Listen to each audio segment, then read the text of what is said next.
Demonstration by Walter C. Lanyon, written in 1921.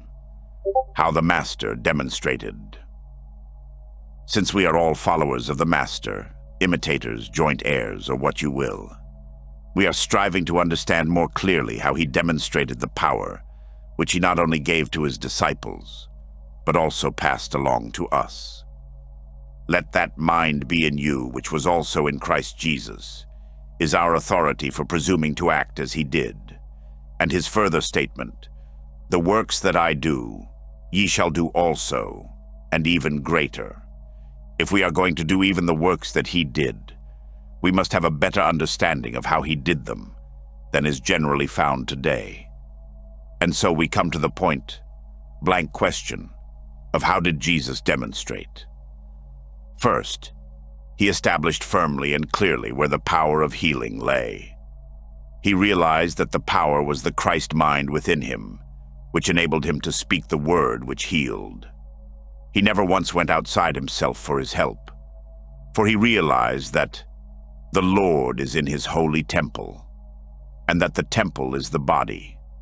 He knew then that God is an ever-present help, for he was always present with him, nearer than breathing, closer than hands and feet.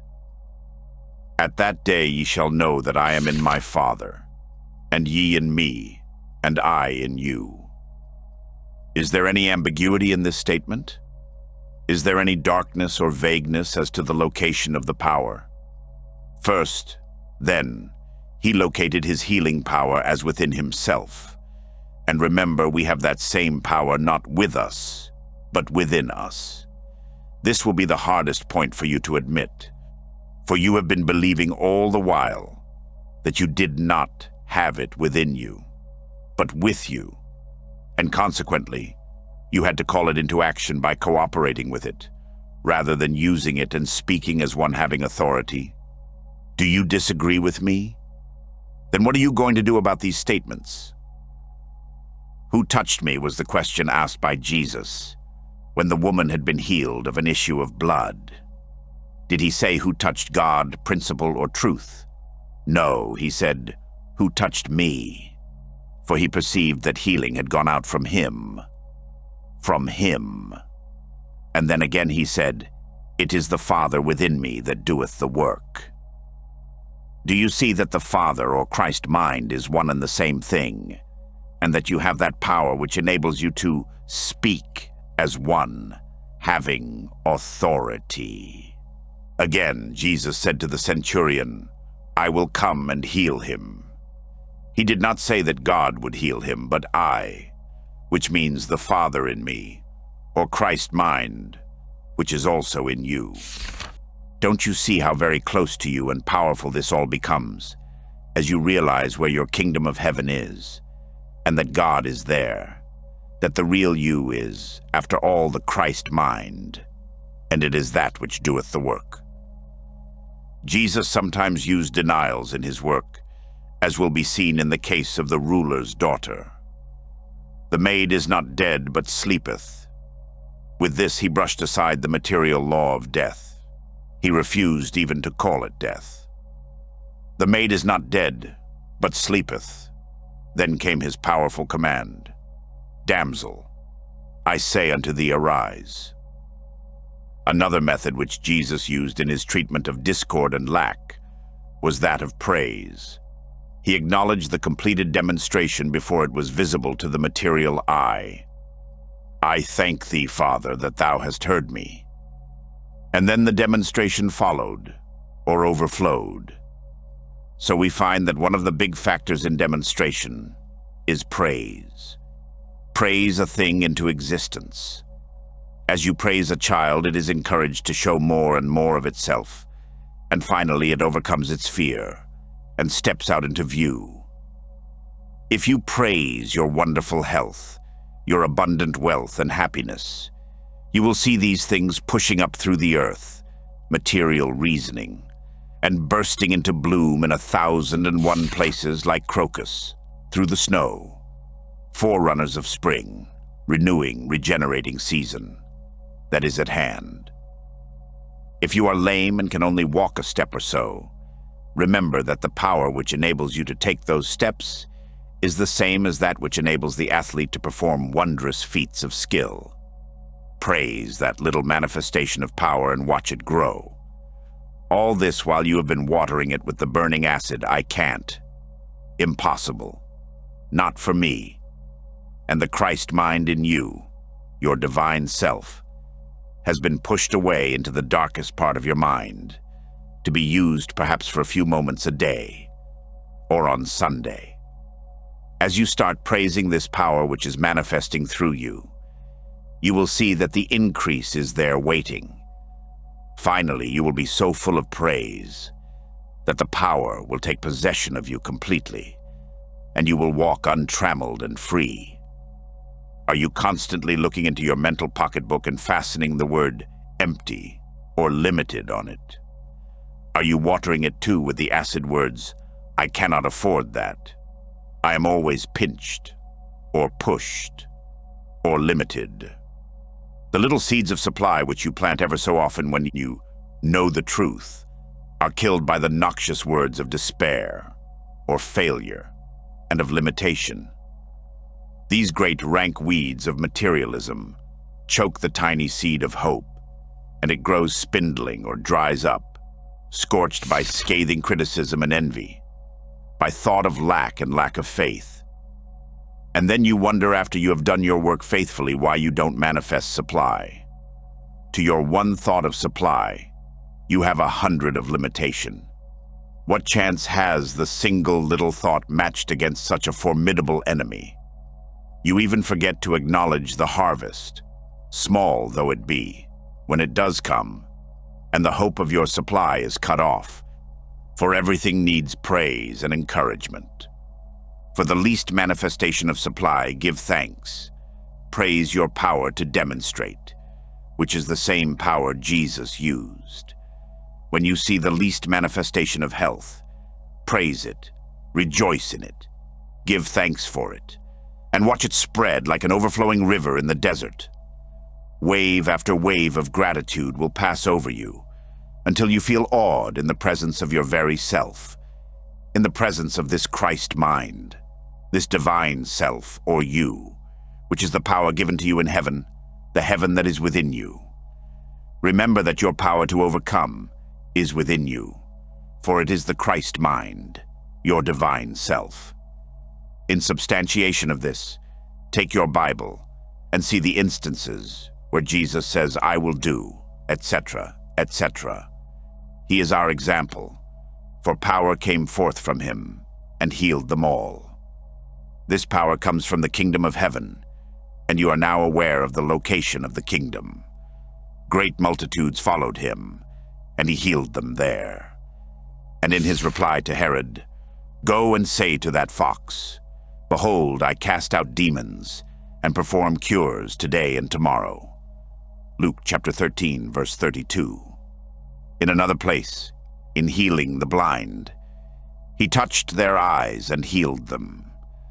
So now you must begin to see that the power which Jesus used was within him, and it is also within you, for we have his authority that it is so. In still another place in the Bible you come upon this, I can of myself do nothing, but it is followed by that very expressive statement, the Father within me, he doeth the work. The Christ mind within him did the work, and it is the same Father or Christ mind which is within you, and you can develop it, bring it into large use and practice by praise.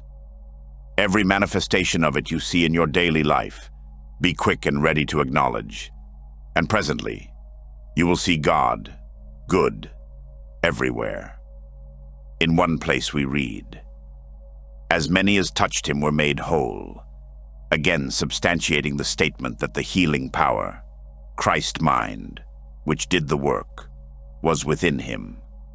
The kingdom of heaven is at hand. It is within you. Your Christ mind is now in the kingdom of heaven, reigning and controlling you. Speak your words of authority.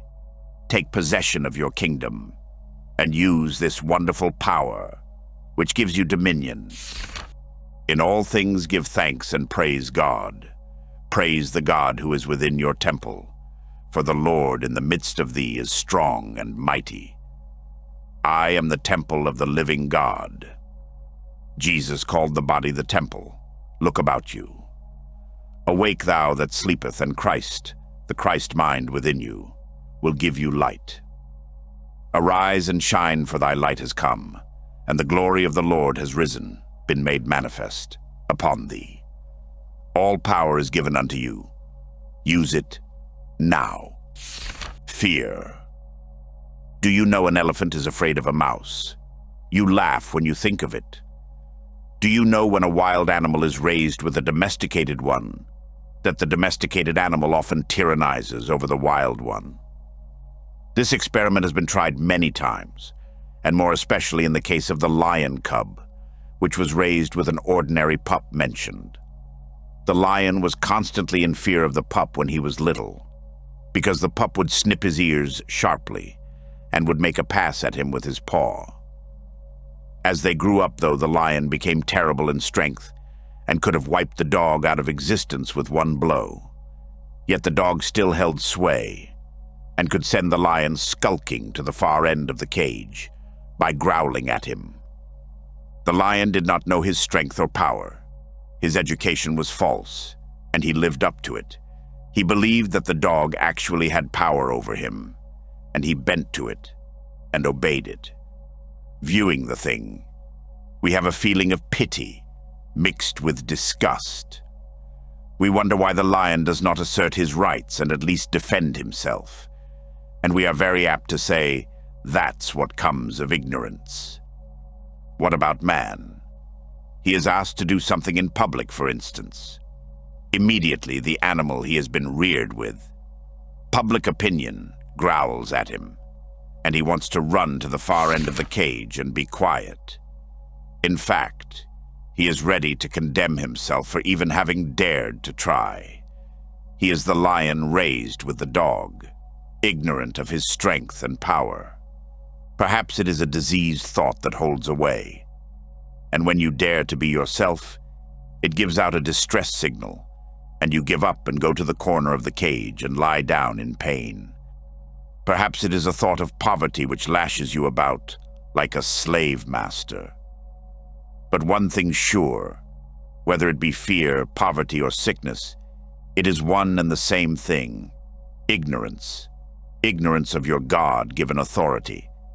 Like the lion, you are endowed with strength and power, but you have been raised with a domesticated animal, who, though very inferior and weak, holds sway over your very life. Do you suppose old man public opinion was asleep on the job when Moses went across the Red Sea? No, he was there, and he surely said to him, "You're a fool, you'll be drowned.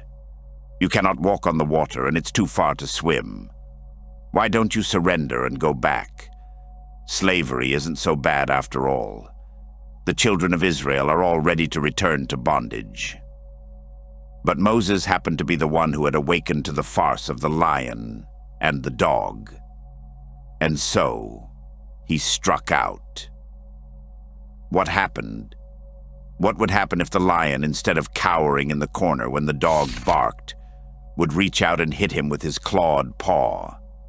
It would end something very quickly.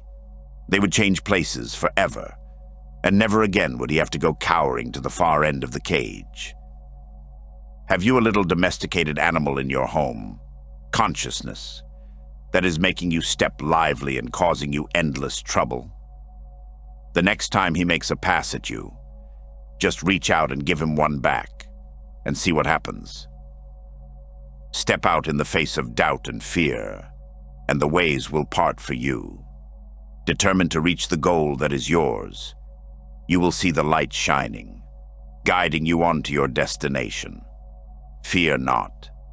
Fear is the taskmaster driving his slaves relentlessly before him.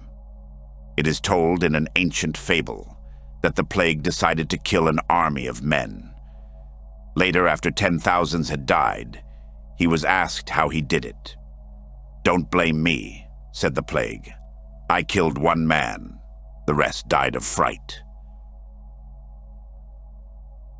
You who are fearing this monster ignorance, know that God has given you dominion over all things, and that you are free-born, even though to sense you are caged with a tyrant. Once you become conscious of your power, nothing can stand in your way. Nothing can come between you and your destination, for 'tis God that worketh with thee. The battle is not yours, but God's. Set yourself and see the salvation of the Lord. There is nothing difficult about this. The most difficult part is defying the domesticated animal, which has been raised with you. Ignorance seems so real, until you hold him up to the light and find him nothing but a bluff.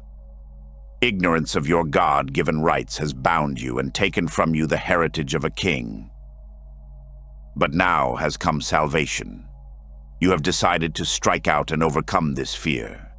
And when you are armored by right thinking, you will not fight the air, but will use the two-edged sword of truth, one blade of denial, the other of affirmation, which will cut through the densest forest of ignorance, or destroy the hydra-headed monster of your fear. The poor old man. Do you know the poor old man with a scythe on his shoulder, his back bent, an age-worn, wasted body and face? His symbol is the hourglass, and he merchandises in human lives. His bony, scrawny fingers write upon the face of man ugly stories of age, decrepitude, and decay. Man looks about him. He sees all nature with a chance to rejuvenate, a chance to come back and begin again. The cherry tree he planted when a boy is now wonderfully fine, covered each spring with a sheet of silver blossoms, which make a heavenly cloud of mist against the sapphire skies. He sees this tree shed its leaves and seemingly die, but he knows when spring comes again, the tree will have a new chance and will be all lovely again, and each year will have its glory of flowers and fruit. And so man wonders why the Creator who made man a little lower than the angels and gave him dominion over all things, endowed the tree with power to come back while he starts from the cradle to his grave, ever haunted by the thing called age. Then came Christ, who taught the now-ness of life and tried to make men see that the now is all there is to life, and that it keeps on being now, and that in reality there are no such things as past and future, for you have no evidence of either. You think you have, but investigation will show that no one can actually prove the existence of yesterday. When the Christ who represented the eternal now or present was crucified, there were also crucified two Jews, one representing the past, the other the future. The future asked forgiveness and was saved. This day shalt thou be with me in heaven, meaning that there is, after all, no such a thing as future, there and only the constantly happening now. But the past died, was crucified, was crossed out forever. When man begins to realize that unless the mind records age and time, the body cannot, he will begin to realize also that if the mind records, renewing the body will do likewise. Be ye transformed by the renewing of your mind. He realizes that 365 days mean nothing to his body, unless his mind records it there and makes a reality of it. He begins to know that since God is his life, he could not grow aged or decrepit, nor in any way deteriorate. He begins to see that mind sustains and feeds the body, and that freshness and newness are his, just the same as they are the trees. For why will ye die? Why will you prepare to die from the moment you leave the cradle? By counting and adding days of sorrow, sickness, and age to your life, and seeing them pictured forth on your body. Does fear hold you to your age? Does the soul of you cry out for youth? And the fear of public opinion curb your every desire? Are you bound by your town to a certain rut? If you are, just jump the traces once and see what happens. Don't be afraid to be youthful. Don't drape yourself with sackcloth and ashes, and sit in dark corners and grieve about the youth you never enjoyed or never had. Life is the same, yesterday, today, and forever. There is no such thing as change or chance in life. And when you realize this, the thought of age and chance will drop off of you. Life is the power by which you act. And if it changes not, then how can your body record age? Think about this. Get a better idea of what life is. Perfect your concept of it, and then know that it is changeless and eternal. If you picture life as youth and strength, these will be yours in great abundance and age. Sorrow and decay will flee away. When you wish to draw a square, you do not hold the image of a circle in your thought. The same thing is true of the picture of age and youth, which you are picturing on your body. Some of us cling in a superficial way to youth, while all the time we are drawing pictures of age, care, and worry on our bodies. And still others actually hold the thought of age and attempt to trace grace and beauty on the outer surface. Both of these methods meet with failure. Man must have the mind full of fresh, lovely ideas of youth eternal, and picture these upon his body. If a man thinks sick thoughts, he is sick, and vice versa. We cannot have the thought of health and the body of sickness. Neither can we have the body of strength and the mind of sickness. Then to transform, we must renew, put on fresh ideas, our minds. We must get new, fresh, and youthful thoughts, and no sooner will they appear in mind than they will be manifested on the body. Man has been so schooled in ignorance that he is afraid to try this. He thinks it is the order of things to grow old, to decay and die. But Jesus, the way shower, came, overturning all these material laws and customs, and establishing in their places a new set of laws, which completely reversed the material testimony.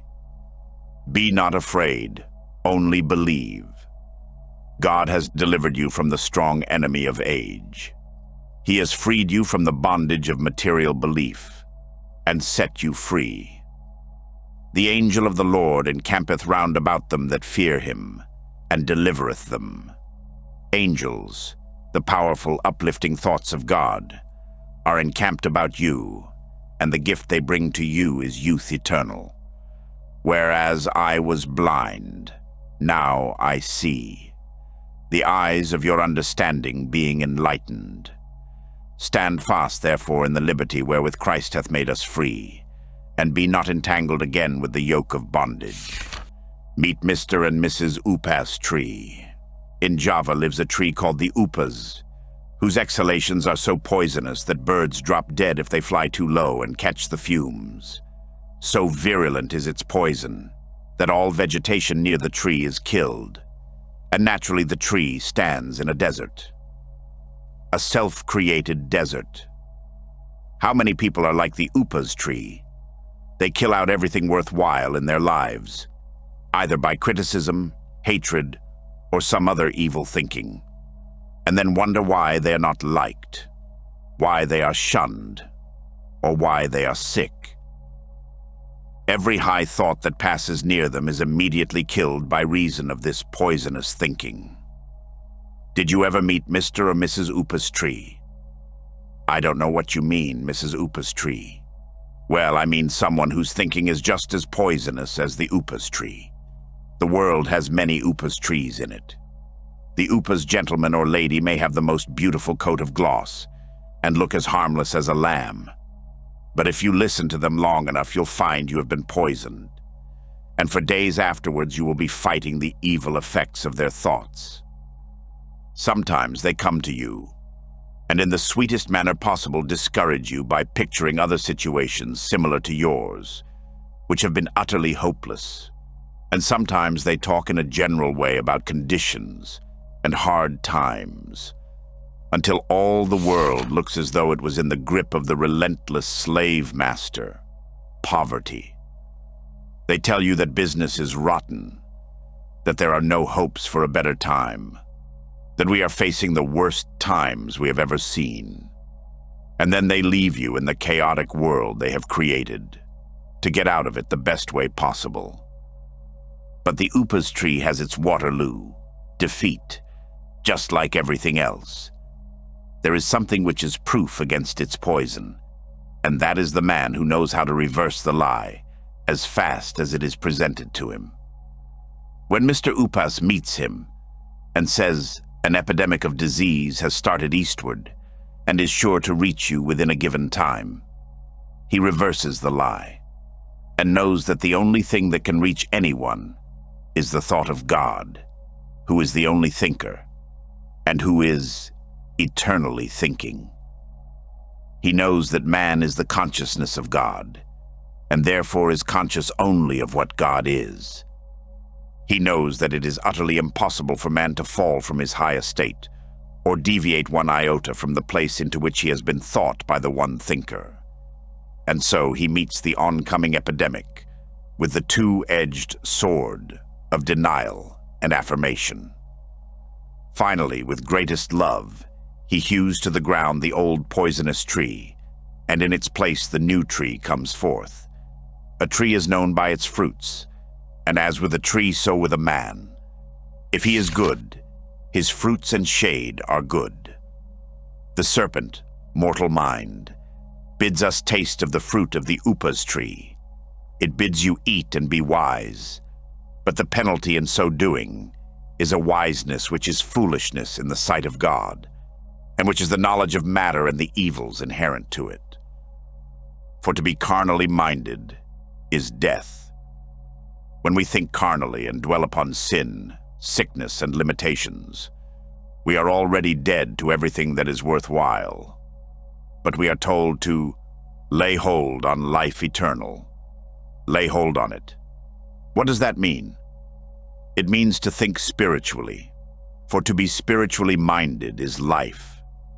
Now then, it would seem that as long as we are thinking of God, or thinking spiritually, we could not die. We could not experience even the material so-called death, for to be spiritually minded is life, and this is life eternal to know me. What is this me? It is the Christ in you, not the Christ outside of you, but the Christ within you, which is one with the Father, and which is eternally ready and willing to do and help. When you begin to recognize what this me is, you will turn to it instantly, as Jesus did, and find out the particular idea which will offset or overcome the lie which matter is presenting to you. This me is all-wise, all-powerful, all-seeing, for it is one with God. In fact, it is the consciousness of God, or God made conscious in the flesh. The Word was made flesh and dwelt among them. If you can become conscious that life and God are one, you can make your life manifest whatsoever God is capable of manifesting, for you are the conscious expression of God. The reason you exist is to express God, for without man, God would be unexpressed. Then cease your worry about what your mission is and where you belong, and get into the glorified class of those who know they are here for the sole purpose of expressing God. This leaves your struggling and fighting out of the matter entirely. It leaves you free to go ahead knowing that the Father within me doeth the works, and that when you rest in this consciousness, that all things are possible to you, which are possible to God. This does not mean that egotism should play the least part in your life. A rose could not say to a clover, "Look, by my own effort I am much more beautiful than you." It is merely that the rose has its part, the clover its. Each one of us has something to express. A bunch of clover might not be presentable on a table, but a bale of roses would not satisfy a hungry cow.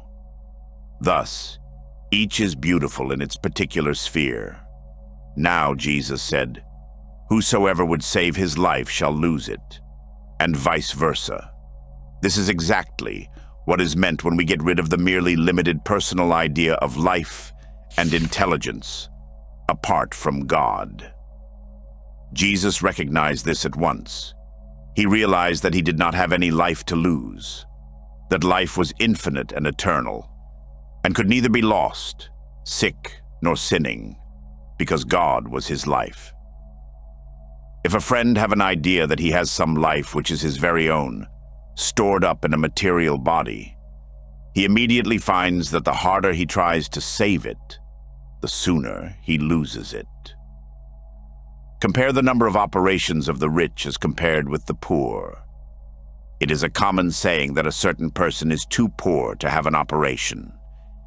He that will save his life shall lose it. The more personal it becomes, the more difficult it gets to handle, until it is almost impossible to do anything with it alone. Now, life is like the air which passes through the screen.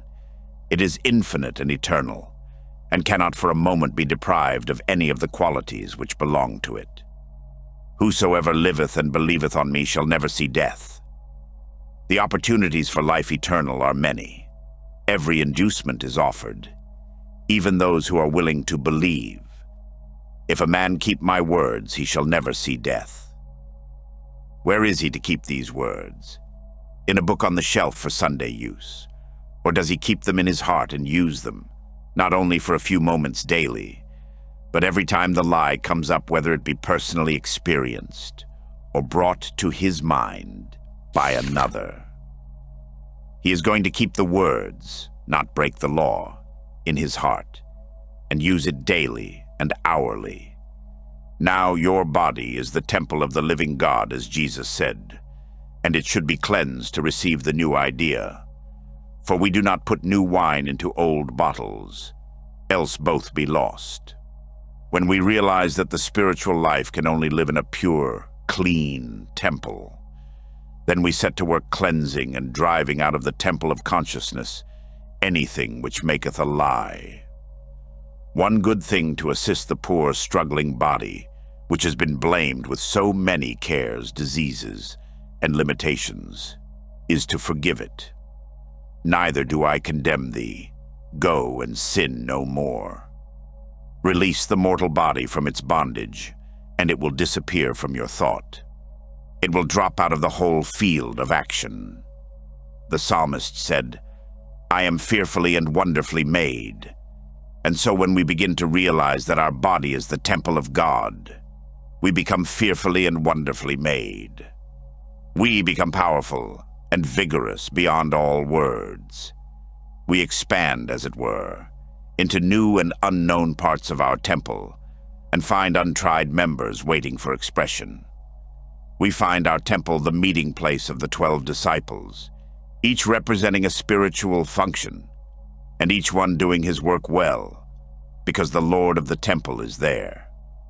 Even Judas is reclaimed and carries on a useful life. Nothing is lost. All is swallowed up in victory and love.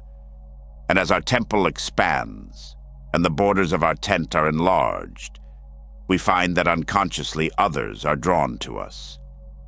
If I be lifted up, I shall draw all men unto me. That stubborn or chronic claim. I know, but this is a chronic or stubborn case, and it doesn't seem to yield. What can I do? Once the river flowed free and easy over its rocky bed, but one morning the temperature of the water dropped a dozen degrees or so, and continued dropping all day until the next night found a thin coating of ice under which the water passed. Accepting the best of it, the river flowed on under the thin coat of ice, but that night the coat thickened, crowding the activities of the river further down, and gradually consuming it entirely, until at last it was a frozen mass. Oh dear, sighed the river, as it tried to move and couldn't. Was it ever possible that I was free and could move? And will that day ever come again? A south wind passed by and said, if the sun would shine on you, it would help you. And the next day the sun did shine on the river. The river was glad and full of expectations. Now I shall flow again and be free. But after shining hard all day, nothing happened, and that evening the river was very despondent. But the sun, who had more persistence than the river, came back again next day and shined again all day. But nothing happened, and so this little drama went on day after day until the river was very discouraged and almost knew that he would never be free again. But the sun kept on shining, and one day the river felt a little loosening. It couldn't tell just what, but that night it was solid again, and the river lost heart. But when the sun came next day, it loosened again a little, and that night froze again. "How disgusting," said the river.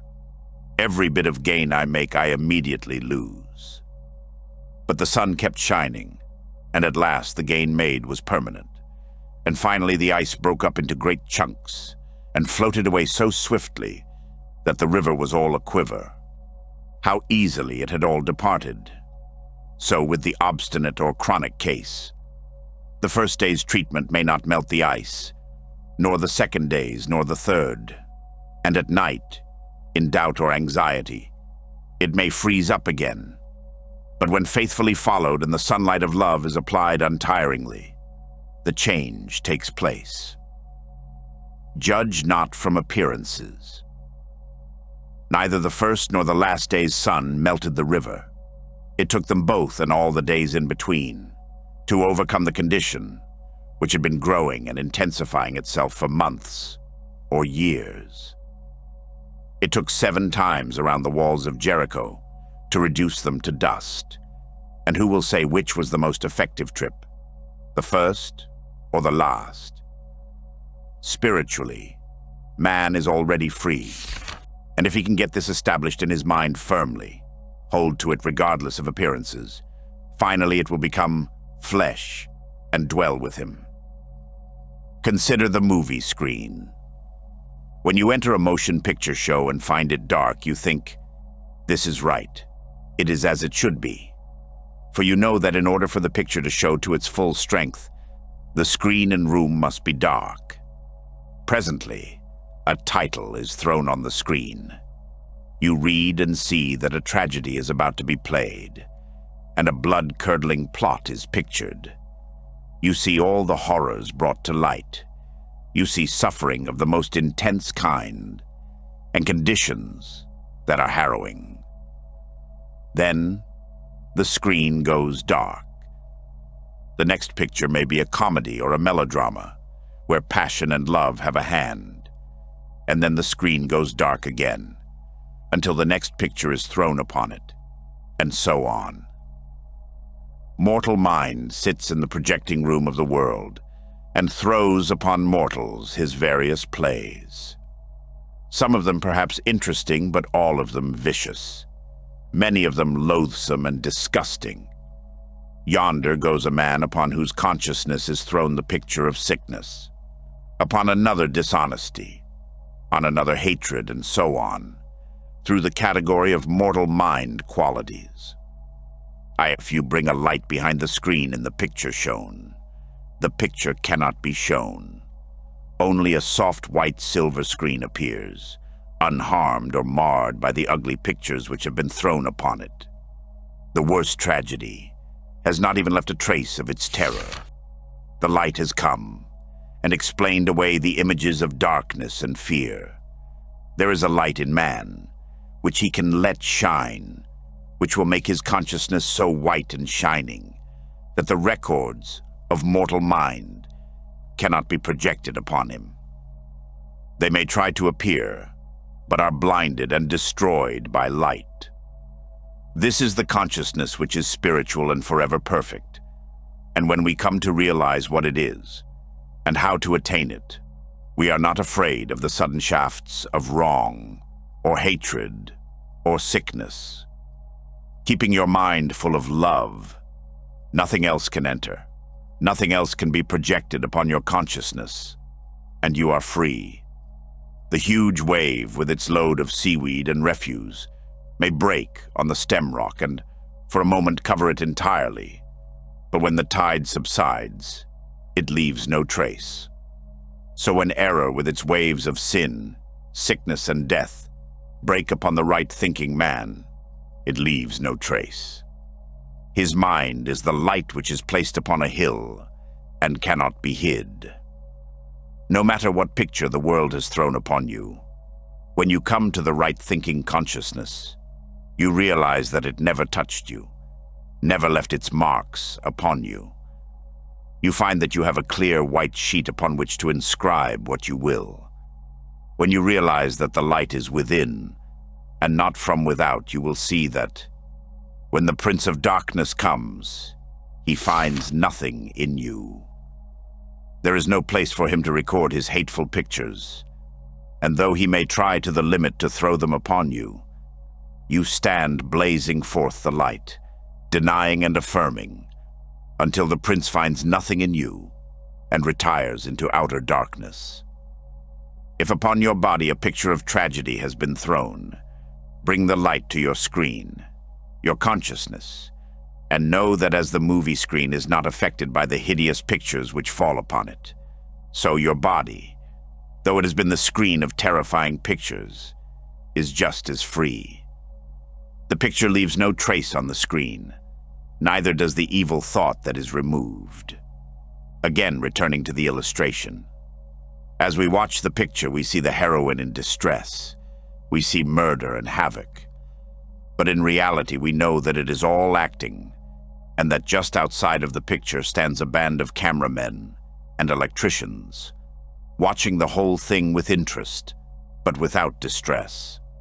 They know that in the picture, a couple may starve on a desert island, which is but a stone's throw from the most palatial summer hotel. The same thing is true in real life. When we understand the illusion of mortal mind, we begin to know that everything we need is right at hand, and that the tragedy which has been thrown on us is nothing but an illusion, a dream, and that all the while ample help stands at hand, if we only accept it. Freedom. Be not deceived. God is not mocked. For whatsoever a man soweth, that shall he also reap. Do you know why this is true? Do you know that your body is the temple of the living God? Did you catch the idea? It said, your body, not the body of John Smith, not the body of John the Baptist, not the body of a practitioner. It said your body.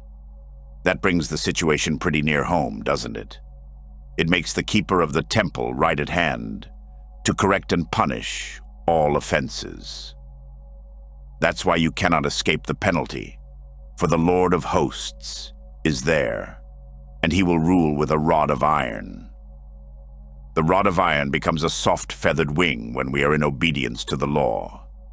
It is gentle, yet firm. The Lord in the midst of you is strong and mighty. Please note again where the Lord is supposed to be. Near again, isn't it? Right at hand, and when the temple needs purging and the money changers, who deal in materialism, become too numerous, then the strong, hard cords of discipline are wielded, and the temple cleansed. And sometimes it is not with the greatest joy, for the money changers and those who sell doves are deeply rooted and well installed, and are not willing to leave at the first command.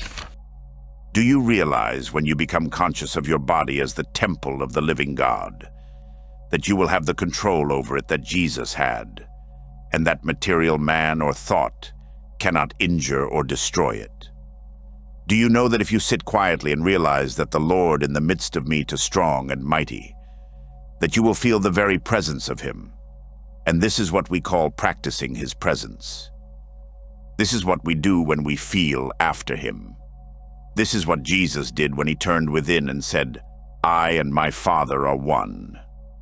Oh, taste and see that the Lord is good. It is too wonderful for words, this nearness of love, this nearness of God, this nearness of authority. Be not anxious about your life, what you shall eat, or what ye shall drink. When you realize that the Lord is in his holy temple, then you cease all anxiety and fear, and you speak to him, and he hears. When you say, Our Father which art in heaven, you turn within. You don't reach up to the skies or to some practitioner or teacher. You turn within, for the kingdom of heaven is within you. Do you see how very present and near the wonderful help, all the while, and how we have only to cast out into new waters, to draw our nets up full of spiritual fishes, and thoughts that we have never dreamed of?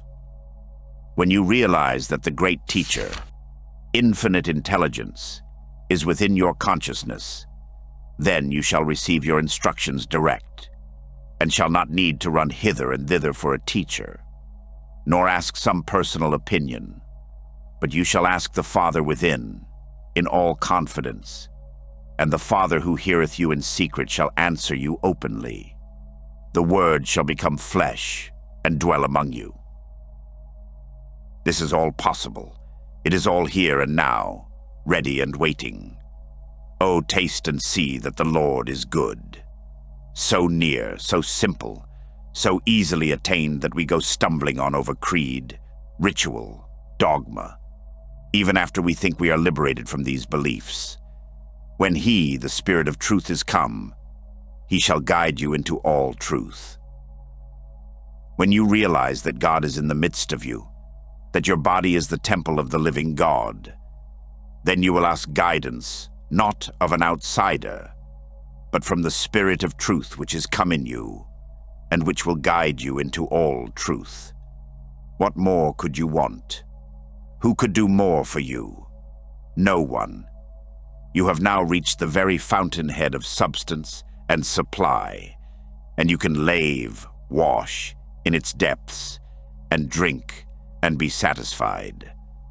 Oh, taste and see that the Lord is good. When you become conscious of this presence within you, your way suddenly blazes forth in harmony. The rhythm of soul accompanies you, and you smile inwardly continually. You are happy wherever you are, in the city, on the sea, in the desert. For all you have to do is to ask the Spirit, and it will guide you. Perchance you are not in your right place. Drink deep of this. Enter the closet and there find God. Commune with thy heart upon your bed and be still, means to commune with the Father which is within, and still the material senses. O taste and see that the Lord is good. For unto us a child is given, and his name shall be called Wonderful. This child is the spirituality which is suddenly discovered within you. You discern the Christ mind in the manger of your heart, and you go there with gifts and praise. And the child grows to manhood and becomes a power, and you commune with him, and are still. If God is the only mind, then he is the only thinker, and his thoughts passing to you supply, sustain, and keep you. Ask yourself, is this a thought that God could think? If it isn't, then it was never really conceived or thought, but is the counterfeit, and has no place in your consciousness. Could God think sickness? Then you, his manifestation, could not be sick, for you are under the control of his thinking. Could God think poverty, limitation, and injustice? Then can you, the consciousness of his mind, think these things? Can a graphophone record play anything other than that which is stamped upon it? Can man do other than the Christ mind first dictates? This does not make you an automaton. It makes you individual, to an extent you have never dreamed before. It makes you distinct and different in every sense, for you are expressing the particular quality and power of the idea which you represent, and which the Christ mind, or the Father within, dictates. You work with the Father within to bring out into your life infinite harmony, joy, and abundance. As a man thinketh in his heart, so is he. Do you think with the Father, or are you the slimy, stagnant pool of mortal mind, which catches and magnifies the false material existence? What are you thinking in your heart? Do you say, I know, but I can't afford it? Well, you can't, of course. And I know I am sick. And of course you are, and so on, through all the limitations of mortal mind. Now reverse these lies and get at the Father within. Be still and converse with him, and then declare for yourself spiritually, and it shall be made manifest materially. That which is done in secret shall be cried from the housetop. But it must be done sincerely, honestly in secret with the Father. Spiritually, you have everything. You know everything. You are absolutely harmonious. And the nearer a realization of this you come to, the more harmonious your life will become. When you realize the nearness of God, you become free. Whom the Son shall make free is free indeed. Where is the Son? Is it not the Christ mind or the Father within you, and to which you can turn instantly? Is it not glorious? Does it not thrill you to think of it? Suddenly you emerge from the dark corner of material reasoning to find that the Father and the Son are present with you, even unto the end, and that the Son shall make you free, the moment you realize where he is and acknowledge the fact that he is able to do it and willing. This is the age of freedom. We see it manifested in all lines. Capital, labor, suffrage, temperance, everything is struggling to give man freedom. And after a while, they will all find that as the individual is freed by realizing that only the Son can give freedom, and that the Son is within waiting for the opportunity to do so, then they will be free indeed, and we shall all know the glorious freedom of the children of God. When the Son frees you, you become an individuality. You stand alone and yet are supported by legions of angels and are powerful. You are not afraid of what someone else is going to say. You have the Father with you, and the Son is liberating you just as fast as you are ready to receive your freedom. Would it be wise to try to draw the oak tree out of the acorn by using a knife? Would the butterfly progress faster with the aid of human hands in opening the cocoon? Then you too have your own blessed work to do, and no one can do it for you. And the more you run about for help, the weaker your chances are for complete mastery and dominion, and the more difficult it is for the Son to set you free, because you are not dependent upon the spiritual understanding, but the crumbs from the table of some personality. But now, turn within, look within, go into the closet and pray. Affirm the presence of the Son, and the Son shall make you free. The end. If you want to level up your manifestation skills, smash the like and subscribe button. May you be blessed.